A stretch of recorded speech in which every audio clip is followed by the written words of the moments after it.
Hello, I'm going to bake today. My name is Holly Benedict. I'm baking out of the joy of cooking. It's such a joy. And today I'm going to try baking pretzels. No, that's not right.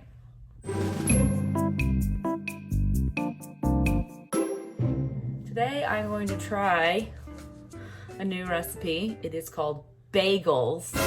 I'm very excited.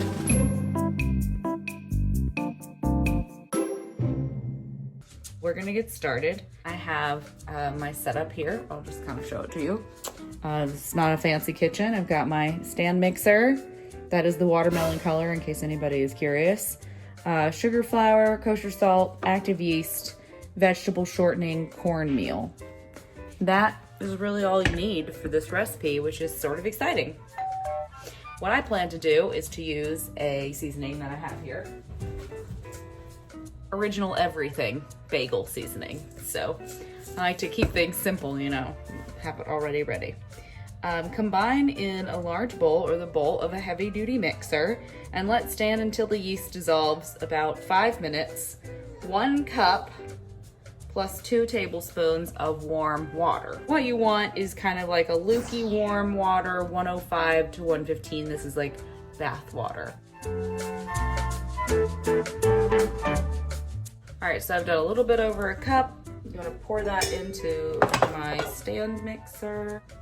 I'm gonna clean out my stand mixer bowl first. The great thing is that I know my husband is going to edit this video, and so it won't be so long, and it'll probably be more interesting. I also assume he's going to add all the fun things that I like to watch in the Bon Appetit videos, like noises and, I don't know, fun cuts to my face when I'm making faces. I started watching Claire do the gourmet junk food, which I love junk food. My favorite episode is the one where she makes bagel bites, because when pizza's on a bagel, you can eat pizza anytime. She tries one, she's like, this is gross, and someone in the background is like, no, it's not. That would be me. 2 1/4 teaspoons of dry active yeast. 2 1/2 teaspoons of sugar. Sugar is great for recipes that have yeast, since yeast loves sugar. Yeast and sugar are like best friends. Well, I don't know, because the yeast eats the sugar and then sort of like farts out bubbles. I don't know if that means that they're friends. I'm going to use my favorite tool, tiny whisk. That's gonna bubble and froth for about 5 minutes. Sorry. Eat some of the sugar. It's gonna be like... In the meantime, I'm going to melt some vegetable shortening. I'm going to take this shortcut and I'm going to melt this in the microwave. Like butter, but better. That took about 30 seconds. I did it 10 seconds at a time. All of this is sort of trial and error. I've never made this recipe before, which is one of the things that I love about the Bon Appetit show with Claire, where she makes the gourmet snack food, is because it's all like trial and error. She just knows what she's doing, which is amazing. No recipe book for the most part, just like pulling ideas out of the sky and then making sure that everything is perfect. See, that's just like me. I like that. That's what I would do. This is the attachment we're gonna use today. It's a dough hook. I got some bubbles here on the top of the yeast water mixture with the sugar, so that's looking pretty good, frothy. That's what we want. Well, I'm gonna start by adding in the melted vegetable shortening. It's just a tablespoon. I'm going to add in 1 1/2 teaspoons of sugar.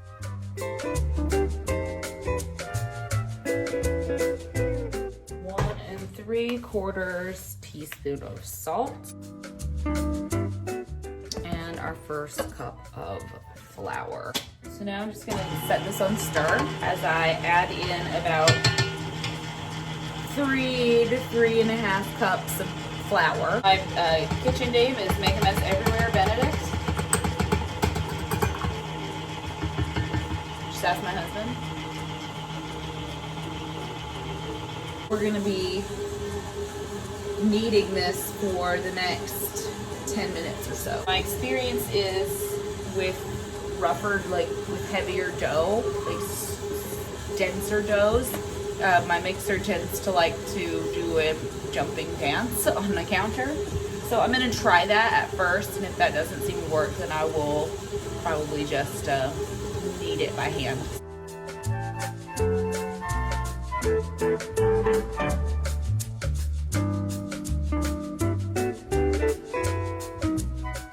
I just took a phone call from my sister. My poor husband's like, did you just tell everybody that I was gonna edit your video? I was like, yes, I did, aren't you? I don't wanna do it. You suddenly have dough. I was like, I had dough before. I've just been kneading it for forever. All right, I think now I'm gonna let it rest.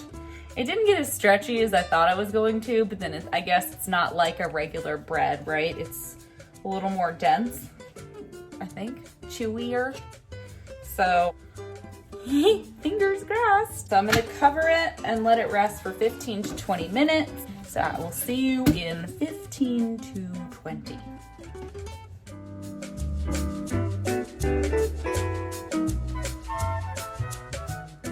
Okay, so I waited 20 minutes for it to rest, and it did get a little bit bigger, which is nice. I'm gonna flatten it out. And then I'm gonna divide it into 8 equal parts, which are gonna be our bagels. So punching down, just like kind of flattening out, right? Yeah. So just gonna cut off a piece here, weigh it out. Yeah, perfect.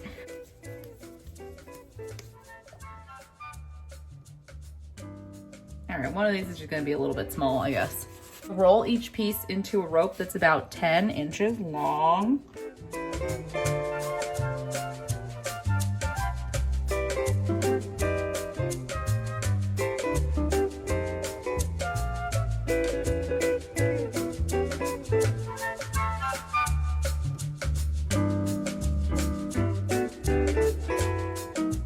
So I finished rolling them out and making them into bagel shapes.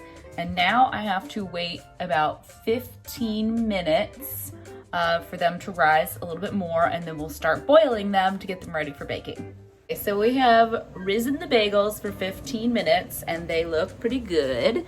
I'll take you over and take a little look. See, nice and poofy, perfect. And then I have started boiling some water, and I have preheat my oven to 425, and I have a pan coated with cornmeal ready to go. I have no idea what I'm going to use really to get them out once I boil them. Put 4 in at a time. I don't think I'm gonna do that. I think I'm gonna start with 1. So I'm going to boil it. So I have no idea what I'm doing now. I guess floating is probably good. It means they're like proofed enough, I guess. I hope they didn't proof too much, which apparently is also a thing.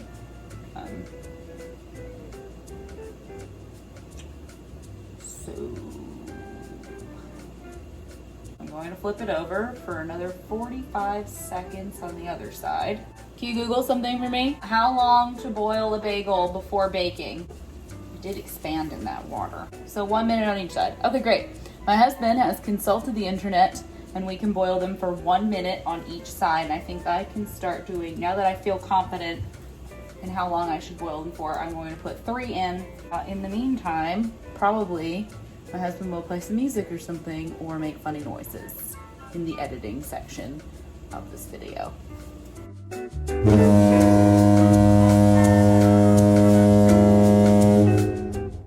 I was concerned at first that they were going to be small bagels, but now that they have proofed and they are in the boiling water, I can see that they are just regular old size bagels that you would get at your local bagel store. I have really high hopes for these. I'm hoping they turn out really good. They need them to be real crispy on the outside. Bake 20 to 25 minutes, turning after 15 minutes. I'm just using a spatula and trying really hard not to burn myself. Oh. It's gonna be fine. It's gonna be fine. I always get this way when I bake something I've never baked before.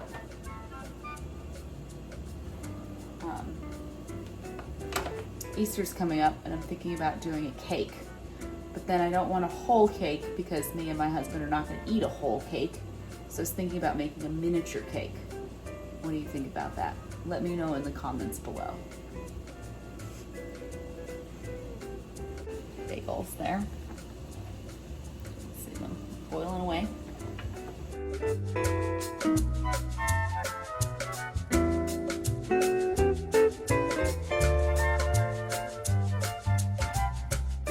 The boiling has been completed and now I'm going to stick them in the oven. First thing I'm going to check is my oven thermometer to make sure that the oven is 425 and it is. It tends to be exactly right, which is great for an apartment oven. It just takes so much longer to get to the temperature. When it beeps and says, we're preheated, it's never right.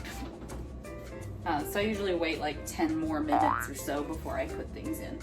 Usually that helps. So I'm gonna put these in for 15 minutes. I'm gonna flip them over and then they're gonna bake for another 10. So I'm gonna set my timer for 15 minutes.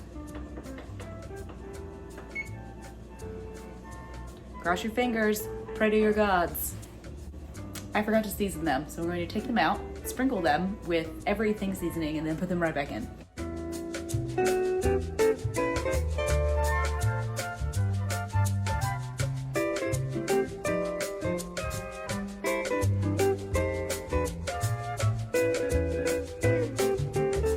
Brooklyn Home Goods original everything has sea salt, garlic, and onion, as well as poppy seeds. I like it because if you don't have bagels, but you have toast, you could essentially just like butter some toast, sprinkle this on top, and it is like bagel adjacent, which is fun.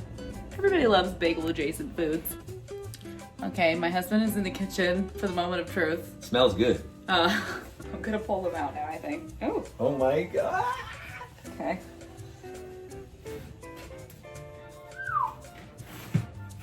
All right. I mean, they look like bagels, so that's a good start, I guess. I'll show you. I flipped them over, so these are the bottoms, but it looks like bagels to me. I'm gonna let them cool, and then we're gonna do the taste test. That's where I come in. I am gonna flip them over. Oh my yeah. God, they look good. Oh, I flipped them over and they look pretty good. I mean, you know, they look like bagels. I mean, I'm sure it's not perfectly done. I'm not a pastry chef, but I'd like to be. Let's see, where are we at here? All right, yeah. So I mean, for a first try, not bad. So I'm just going to let those cool for about 30 minutes or so. And then I'm going to eat one because I deserve it. I've eaten lots of the bagels, but I forgot to eat them on camera. They were good. Thank you for watching this video. If you would like to contribute to my potential pastry chef school fund, I would really appreciate it. Until next time.